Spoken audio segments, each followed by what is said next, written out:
दोस्तों, बिहार विधान परिषद में नई भर्ती को लेकर ऑफिशियल नोटिफिकेशन जारी कर दिए गए हैं। साथ ही साथ पूरी डिटेल जानकारी दे दी गई है कि आप सभी का ऑनलाइन आवेदन कब से कब तक चलेंगे, कौन लोग फॉर्म को भर सकते हैं, उम्र सीमा क्या होगी, क्वालिफिकेशन क्या होने वाले हैं, चयन प्रक्रिया क्या होगा, सिलेबस क्या होगा, कंप्लीट जानकारी आ चुकी है। तो इस वीडियो में मैं आपको पूरी जानकारी बिहार विधान परिषद की जो नई भर्ती निकाली गई है उसके बारे में समझेंगे। इससे जुड़ी पूरी जानकारी के लिए बिहार विधान परिषद के ऑफिशियल वेबसाइट पर आएंगे, आवश्यक सूचना वाले सेक्शन में देखेंगे। आपको आवश्यक सूचना जो है आपको देखने को मिलेगा, जो कि विज्ञापन संख्या 02/2024 है। इसमें पद की बात करें तो सहायक प्रशाखा पदाधिकारी का है, डाटा एंट्री ऑपरेटर का है, आशु लिपिक का है। ये 3 पदों पर आपकी बहाली प्रक्रिया होने वाली है। अब काफी सारे कैंडिडेट ये भी कंफ्यूज होंगे कि तुरंत तो बहाली आई हुई थी। तो देखिए, इससे पहले जो बहाली आई थी बिहार विधान सचिवालय में आई थी, लेकिन ये जो बहाली आपकी है बिहार विधान परिषद में होने वाली है। तो इसको लेकर कंफ्यूज नहीं होइएगा। वेबसाइट पर आकर नोटिफिकेशन को जब आप डाउनलोड करेंगे तो यहाँ पर पूरी जानकारी इस भर्ती को लेकर बताई गई है। जैसे हमने आपको बताया कि 3 पद है, सहायक प्रशाखा पदाधिकारी का है, दूसरा डाटा एंट्री ऑपरेटर का है और तीसरा स्टेनोग्राफर का है, जिसे आप आशु लिपि के नाम से जानते होंगे। तो इन तीनों पद के लिए ऑनलाइन आवेदन सेम डेज से ही स्टार्ट हो रहा है। आवेदन आपके 12 मार्च 2024 से स्टार्ट होने जा रहे हैं और इसका पेमेंट भी इस सेम डेज से स्टार्ट हो जाएगा। इसका अंतिम तिथि जो रखा गया है वो 2 अप्रैल 2024 तक है और पेमेंट भी लास्ट डेट यही है कि 2 अप्रैल तक ही आपको पेमेंट करने होंगे। नीचे जब आप आएंगे, इन्होंने पूरी जानकारी बताया है कि अगर कोई फॉर्म भरता है, फॉर्म भरने में कोई भी कठिनाई होती है तो इन्होंने हेल्पलाइन नंबर भी जारी किया है। आप इस नंबर पर सोमवार से शनिवार 10 बजे से 5 बजे तक कॉल कर भी जानकारी को प्राप्त कर सकते हैं या इनको मेल भी कर सकते हैं। नीचे आएंगे तो और भी जानकारी आपको यहाँ पर दिए गए हैं कि जो आपके पद होने वाले हैं किस कैटेगरी के लिए कितना रखा गया है। जैसे सहायक प्रशाखा पदाधिकारी का जो पद आपके होने वाले हैं, कुल 19 पद पर यह बहाली होगी। उसके बाद डाटा एंट्री ऑपरेटर की बात करें तो डाटा एंट्री ऑपरेटर की बहाली 5 पदों पर होने वाली है। बात करें आशु लिपि का तो आशु लिपि की जो बहाली होगी 2 पदों पर आपके होने वाली है। बाकी कैटेगरी के अनुसार आप देख लेंगे कि किस कैटेगरी में कितने सीटें रखी गई है। यहाँ पर शैक्षणिक योग्यता के बारे में इन्होंने बताया है कि जिन पद के लिए आप अप्लाई करना चाहते हैं पहले देख लीजिए कि उसका क्वालिफिकेशन आपके पास है या नहीं। अब आपके मन में ये भी कन्फ्यूजन होगा कि क्या हम मल्टीपल पोस्ट के लिए अप्लाई कर सकते हैं। तो बिल्कुल आप मल्टीपल पोस्ट के लिए अप्लाई कर सकते हैं। सबके लिए एप्लीकेशन फी आपको अलग अलग देने की जरूरत होगी। अब यहाँ पर देखिए, सबसे पहला पद है सहायक प्रशाखा पदाधिकारी का है। इसमें अगर आप आवेदन करना चाहते हैं तो किसी मान्यता प्राप्त विश्वविद्यालय से किसी भी स्ट्रीम से अगर आपने स्नातक किया है तो आप इसके लिए फॉर्म को अप्लाई कर सकते हैं। इसके साथ आपके पास हिंदी टंकन और अंग्रेजी टंकन में जो आपकी स्पीड होनी चाहिए 30 वर्ड प्रति मिनट होनी चाहिए। इन बातों को ध्यान रखेंगे। वांछनीय योग्यता बताया गया है कि आपके पास कंप्यूटर पाठ्यक्रम में जो प्रमाण पत्र है जिसे AICTE या DOE-ACCNIE-LIT से मान्यता प्राप्त हो। मतलब आपके पास अगर कंप्यूटर की भी सर्टिफिकेट है जो DCA का हो, DCA का हो, इस प्रकार के कैंडिडेट भी फॉर्म को फिल कर सकते हैं। ये वांछनीय योग्यता है, ये भी आपको हो सकता है आपको देना जरूरी हो, या वांछनीय में कई बार क्या होता है कि ये देना जरूरी नहीं होता है लेकिन कई बार आपको कंपलसरी कर दिया जाता है। तो इन बातों को ध्यान रखिएगा। तो अगर आप स्नातक पास है, कंप्यूटर की ज्ञान रखते हैं, सर्टिफिकेट है, टाइपिंग की नॉलेज है तो आप सहायक प्रशाखा पदाधिकारी के पद पर फॉर्म को फिल कर सकते हैं। सैलरी जो आपकी मिलेगी लेवल 7 की है, जिसमें 44,900 से लेकर 1,42,400 तक आपकी सैलरी होगी। इन हैंड सैलरी की बात करें तो स्टार्टिंग सैलरी आपकी जो होगी 60,000 प्लस ही आपको यहाँ पर देखने को मिलेगा। दूसरा जो पद है डाटा एंट्री ऑपरेटर का है। इसमें फॉर्म भरने के लिए आप किसी मान्यता प्राप्त संस्थान से इंटरमीडिएट पास होना जरूरी है। आपको कंप्यूटर पर 8,000 की डिप्रेशन प्रति घंटा की गति होनी चाहिए और वांछनीय योग्यता में इसमें भी कंप्यूटर की सर्टिफिकेट आपको बोला गया है। इसमें सैलरी 25,500 से लेकर 81,100 तक आपको बताए गए हैं। नीचे आएंगे, आशु लिपि का पद है। इसके लिए फॉर्म भरने के लिए आप किसी मान्यता प्राप्त विश्वविद्यालय से स्नातक पास होने चाहिए किसी भी स्ट्रीम में और हिंदी में आंसू लेखन की गति जो होगी 80 वर्ड पर मिनट आपकी होनी चाहिए। हिंदी टंकन, अंग्रेजी टंकन 30 वर्ड पर मिनट आपकी होनी चाहिए और कंप्यूटर की सर्टिफिकेट आपके पास होनी चाहिए। तो आप फॉर्म को फिल कर सकते हैं। 25,500 से लेकर 81,100 तक इसमें भी सैलरी रखे गए हैं। बाकी आरक्षण का जो भी बेनिफिट है सिर्फ बिहार वाले कैंडिडेट को ही मिलेगा। आरक्षण का बेनिफिट लेने के लिए आपको कुछ डॉक्यूमेंट बनवाने होंगे।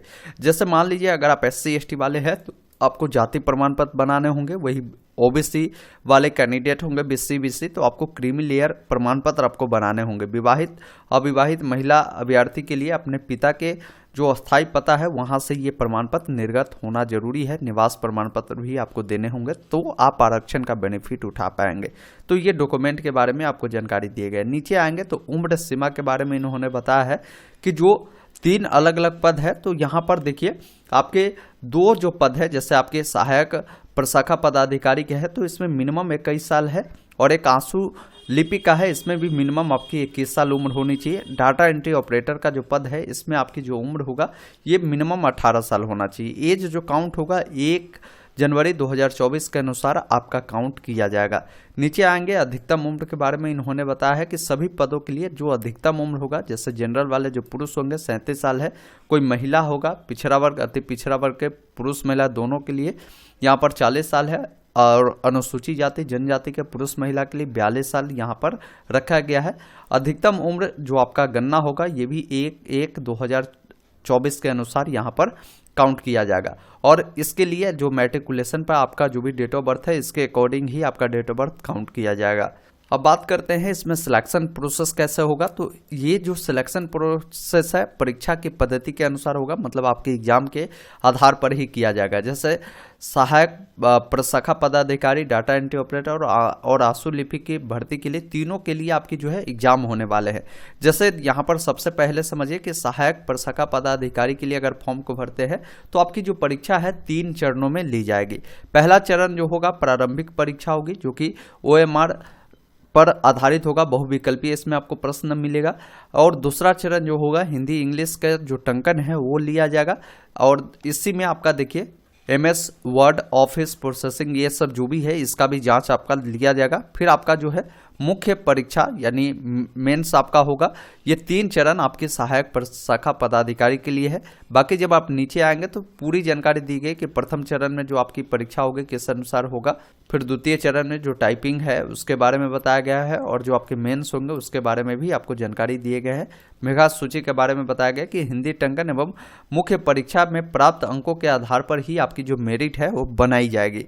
बात करें डाटा एंट्री ऑपरेटर के लिए, तो डाटा एंट्री ऑपरेटर के लिए आपकी जो परीक्षा है 2 चरणों में ली जाएगी। पहला चरण आपकी प्रारंभिक परीक्षा होगा जो कि OMR सीट पर होगा, बहुविकल्पीय इसमें प्रश्न रहेंगे। फिर आपकी हिंदी इंग्लिश का जो टाइपिंग टेस्ट है, MS ऑफिस वर्ड प्रोसेसिंग ये सब की जांच आपको ली जाएगी, और फिर आपका जो सिलेक्शन प्रक्रिया है वो कराई जाएगी।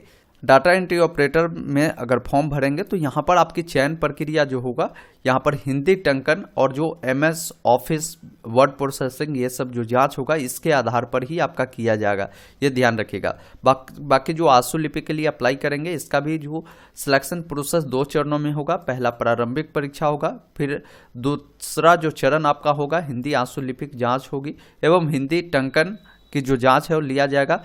MS ऑफिस वर्ड प्रोसेसिंग की भी जांच आपका लिया जाएगा। इसमें आपका चयन कैसे होगा, तो आपकी जो टंकन जांच होगा इसमें जो भी आप अंक प्राप्त करेंगे इसके आधार पर ये मेरिट जो है तैयार करने वाले हैं। बाकी प्रारंभिक परीक्षा के बारे में इन्होंने बताया कि प्रारंभिक परीक्षा के सभी प्रश्न वस्तुनिष्ठ प्रकृति के बहुविकल्पीय होंगे, जिसमें आपको 4 ऑप्शन मिलेंगे, उसमें से कोई एक ऑप्शन आपको चुनना है। 2 घंटे की अवधि होगी, प्रश्नों की संख्या 100 होंगे, एक प्रश्न आपका 4 अंक का होगा, तो 400 का आपका प्रारंभिक परीक्षा होगा।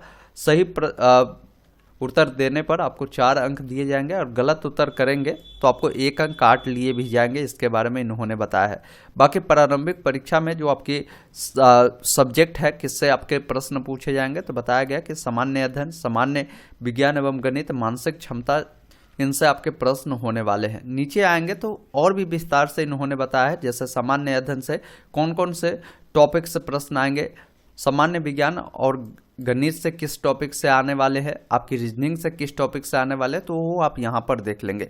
बाकी मुख्य परीक्षा का भी जो सिलेबस है उसके बारे में बताया, क्योंकि मुख्य परीक्षा यहाँ पर 2 पद पर नहीं होने वाले हैं, जैसे डाटा एंट्री ऑपरेटर और आंसू लिपिका। ये सिर्फ सहायक प्रशाखा पदाधिकारी के पद पर आपके जो है मुख्य परीक्षा होगा, तो उसके बारे में इन्होंने जानकारी दे दिया है। बात करें इसका फॉर्म जब आप फिल करेंगे तो इसके लिए एप्लीकेशन फी क्या देने होंगे, तो एप्लीकेशन फी जैसे बिहार राज्य के अनुसूचित जाति जनजाति वाले जो अभ्यर्थी होंगे उन्हें 150 रुपये देने होंगे। वही कोई कैंडिडेट जो है बिहार के बाहर वाले होंगे तो उन्हें 600 रुपये देने होंगे। और यहाँ पर देख लीजिए कि जो आरक्षित अनारक्षित महिला अभ्यर्थी है बिहार के, उन्हें 150 रुपये देने हैं। जो 40% से अधिक दिव्यांगता रखते हैं उन्हें भी 150 रुपये देने होंगे। बाकी बिहार के जो कैटेगरी है जैसे BC, WS सबको 600 रुपये ही आपको देने पड़ेंगे। Payment credit card, debit card, UPI online माध्यम से आपका पेमेंट स्वीकार किए जाएंगे। बाकी ये इनका ओवरऑल पूरी जानकारी था। इसका फॉर्म फिलअप की प्रक्रिया जो जैसा कि आप जान रहे हैं कि जो स्टार्ट होने वाला है 12 मार्च 2024 से, तो 12 मार्च 2024 को एक डिटेल वीडियो लेकर आएंगे कि कैसे इसका फॉर्म भरना है। उसमें स्टेप बाय स्टेप हम सभी प्रोसेस को समझेंगे। उम्मीद करता हूँ इस बहाली से जुड़ी पूरी जानकारी आपको मिली होगी।